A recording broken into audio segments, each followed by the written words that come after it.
তোমরা এই বৃষ্টি পড়ছে, বৃষ্টির মধ্যে কি করছো মা?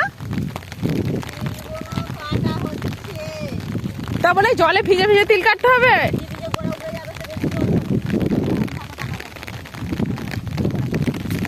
তো দেখো গাইস, আমাদের তিল পেকে গেছে, এই দিকটায় বেশি হলুদ হয়ে গেছে। তো দেখো, তার জন্য বৃষ্টি পড়ছে, ভালো করে তখন কাটা যাবে না বলে ওই জন্য এখন তিল কাটছে বৃষ্টিতে ভিজে ভিজে। কেউ কোথাও নেই মাঠেতে, দেখো দুজনে তিল কাটছে। দেখো কি বলবো। তোমাদের কাদের কাদের এখানে যে বিকেলে বৃষ্টি হচ্ছে কমেন্টটা অবশ্যই জানাবে বন্ধুরা। আমাদের এখানে কিন্তু সেই দুপুর মানে ওই 4টা তখন বাজে, 4টা থেকেই কিন্তু শুরু হয়ে গেছে বৃষ্টি।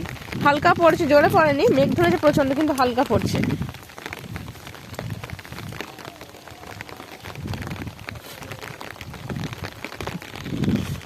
তিল কাটছে, বৃষ্টি পড়ছে, তিল কাটছে। তাহলে